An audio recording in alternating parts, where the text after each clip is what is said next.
Okay, this is what I'm calling the piano mechanics lesson. This is something that I typically will do with beginning piano students to start off, just to kind of get them familiar with the instrument, not how to play it, but just how it works mechanically. Now, most people probably don't have a piano like this in their home. This is a really nice grand piano, but it's all basically the same. Even if you have what's called an upright piano, the only difference you can see, obviously, most people know that pianos make sound by hitting strings. So here's all the strings when they're all opened up, and you can clearly see the lower notes, big fat strings, and as you get a little higher, a little bit thinner, and you can see also that each one has multiple strings as you get higher, and that's because, well, let's talk about the length of the strings. Notice, of course, the lower sounds have the longer strings, and typically things that are lower in pitch are bigger. Think instruments, right? Think big string instruments. Those are the low sounds, or think of like a tuba, big brass instrument. That makes the lowest sound. So smaller the instrument, like a flute, really small, right? So it makes higher sound. So as you get higher up the keyboard, notice how the strings get smaller. They just don't need to be as long because the pitches are high and you don't need as much room to vibrate. So, but you'll also notice that there's multiple strings on each note. I don't know if you can see where that is. There's actually 3 strings attached to that one note right there, okay? And the reason is because as it gets higher, it's gonna get quieter too. So you need more reinforcement. So, but if you were to have like an upright piano in your home, it's the same basic principle. It's just gonna take this whole thing right here and it's gonna flip it up, and it's gonna make them a little bit shorter, because otherwise it would just, it'd be like 8 feet tall, and nobody needs that in their house, right? So it's the same basic principle, it's just everything's flipped up that way if you have one in your house, probably, unless you have a grand piano. So here's the grand piano. Let's talk a little bit about how the action works. So come around here, and I want you to kind of see in here. Now what I've done is I've taken out the lid. Most grand pianos is pretty easy to do. I would not try that at home unless you really know what you're doing. But you can see kind of in there, and if anybody ever comes to tune your piano or service your piano, this is what they're going to do.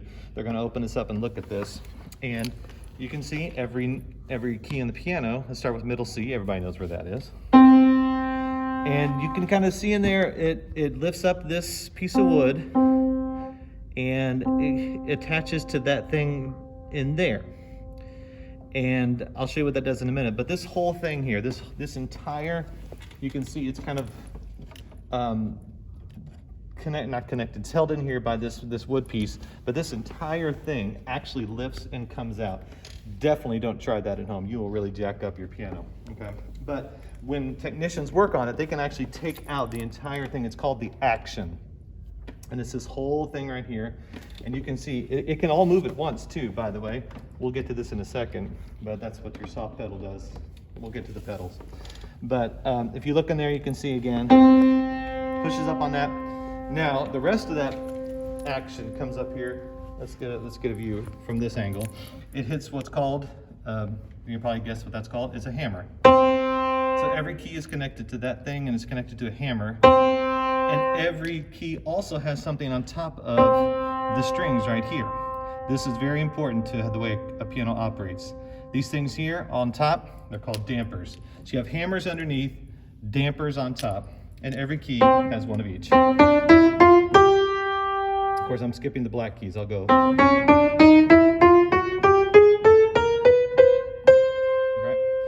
And what that damper does, if you know what the word dampen means, it just dampens the string, right? The string has to vibrate in order to make a sound. If the damper stays on there, see, I can put my finger on that note, on those strings, and it won't, all right? So it has to be allowed to vibrate to play. So that damper lifts up whenever you hit the key.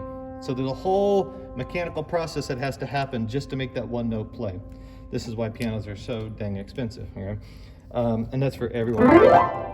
Now, let's talk about what everybody wants to know, which is what do the pedals do, okay?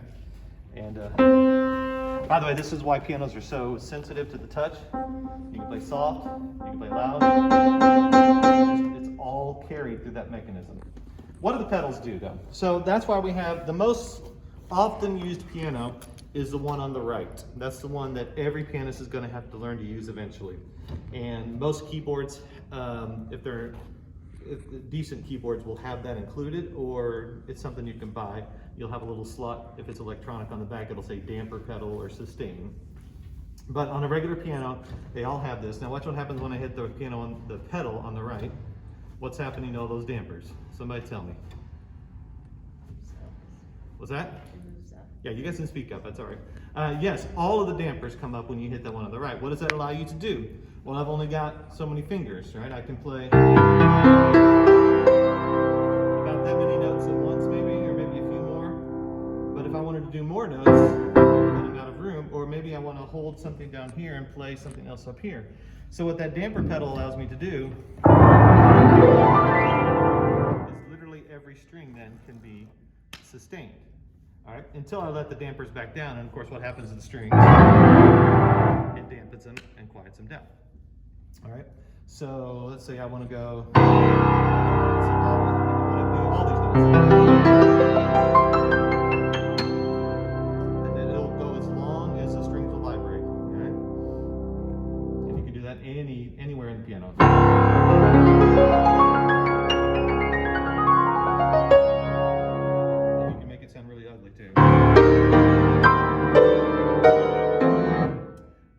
But that's the general idea, the damper pedal. Very, very important when you're playing. Very important, right? I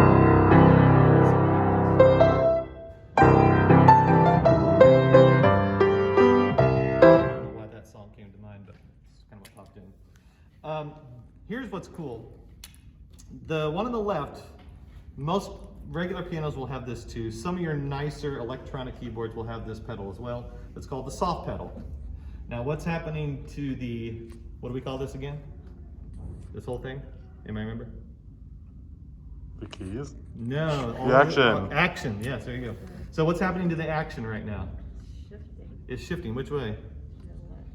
To the, well, Right. when I hit the pedal down, it goes to the right. Why would it do that? What does that do? Well, I don't know, I'll have you guess. What do you think is going to happen if I take all this? Now notice it's the hammers too. See the hammers moving? That's part of the action. So if I shift the hammer slightly to the right like that, what's going to happen? Everything's gonna go higher pitch? Or... No, it doesn't move that far. It doesn't move far enough to get to a different string. Is it still hitting the same strings? It's softer. It is softer. Why? There's less vibration.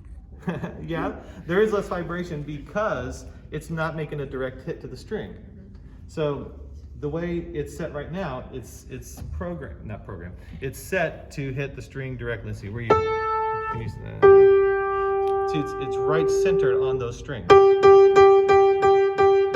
If I shift over to the right just a little bit, it's less of a direct hit. See that? So it's not quite hitting it straight on. So it's going to cause it to sound a little bit softer in tone, right? And you can probably hear, let's see, I don't know. So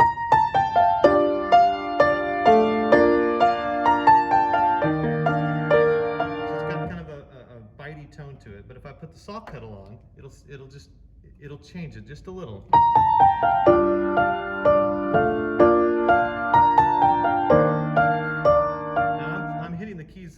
Just as hard as I did before, but you can tell it doesn't have quite that same attack to it, right? And so that's what that soft pedal will do. It'll also allow you to play softer than you could before. I can try to get as soft as I can without the soft pedal. Here we go. But if I add the soft pedal, it allows me just to give a little more delicate touch. It's very subtle. But it is something that can come in handy when you're trying to play really soft. Now, here comes the coolest pedal of all. Some pianos, they don't even make them with this anymore because so many people don't know how to use it, okay? But it's my favorite. It's the middle pedal. If you have an upright piano at home, it doesn't quite operate the same way. It takes a full grand piano to get it to do this, okay? This one in the middle is called the sostenuto pedal. Not very many people know that. I know, it's a fancy Italian thing. Sostenuto. And what it does is it allows you to lift the dampers only for the notes that you press down before you push the pedal. let me explain. Here's a piece I actually played with that had sostenido. So I'm gonna hit these two notes right here. It's a low G's. So notice how these dampers pop up. Now when I press down the middle pedal and I let go of those two stay up. You see that? And what's really cool about that is I can continue playing while they keep vibrating.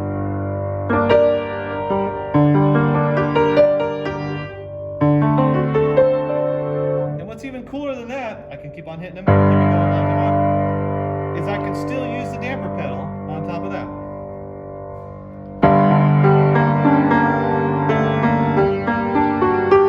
So no matter how, see, if I keep going with the damper pedal, those two still stay up. Wow. Okay?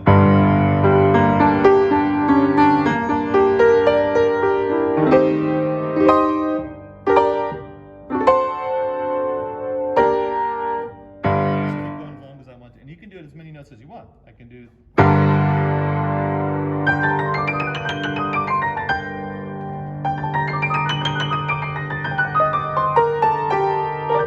feeling minor key on this one for some reason. So that is the really cool thing about the middle pedal. Now, if you have an upright piano at home, I think they modify it to where it just acts like a damper pedal for the bottom half of the piano. You'll notice that. So it's not as cool. So if you ever have a chance to play on a grand piano somewhere, you now know what the sostenido pedal does. You can blow people's minds, all right? And so that's really the basic idea of how the piano all works together. And so obviously with this kind of piano you have, by the way, this thing's called a soundboard, this big metal thing that goes inside the piano, and that's what gives it that tone, that sound. You know, this one's, it's like a coated metal, and otherwise it wouldn't quite have the same vibrancy to the sound. But that's how it works. And opening the lid obviously lets the sound go out farther. Now, if you have one like this, some of them have only 2 sticks. This one has 3. If you don't want it to be quite as loud, you can put on what's called the short stick, and it'll be a little bit quieter. Or if you really want to, am I getting, yeah, all right. Hopefully, did I interrupt the video? No. Cool, all right, good. If you want to go even quieter, this one has a tiny stick. Some don't have this. You got to be really careful. Make sure you know what you're doing if you're going to adjust a lid, because you get this on the wrong, like try to put it in the wrong hole, then yeah, you can have problems. But, or you can just put the lid down altogether and still play. But I like, of course, the big sound. And I've also taken out the music stand.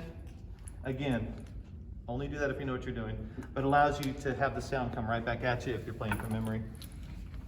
You were noticing earlier that, yeah, the pegs, that's what they're called, pegs, adjust. So if you have somebody tune, again, don't try that at home. You can really mess things up if you don't let a professional do it. And there's little pads and things like here that help the strings do what they're supposed to do. That's all beyond, well, you can see them down there too. That's all beyond my scope of expertise. Highly trained professionals can do that. But that's it.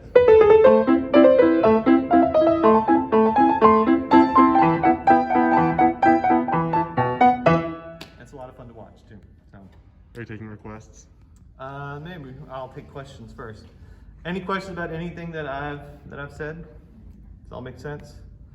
So when you have an electronic piano, they try to mimic all the stuff that I just showed you. They try to get it pretty close. Like you've played keyboards where it kind of feels. They have what's called weighted keys. They try to recreate that sense of resistance that it has in the piano keys, and they can get pretty close. And the response, and the sound, and all of that. But there is nothing like the feel and the sound of a real piano like this. I think that pretty much does it. So have fun with that.